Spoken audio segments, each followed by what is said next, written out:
আপনি যতই ভালো করে থাকেন চলেন বলেন না কেন,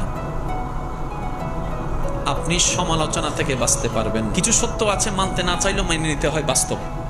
আপনি যতই ভালো করে চলেন, করেন, থাকেন, বলেন না কেন, সমালোচনা, বদনাম থেকে আপনি কখনো বাঁচতে পারবেন না।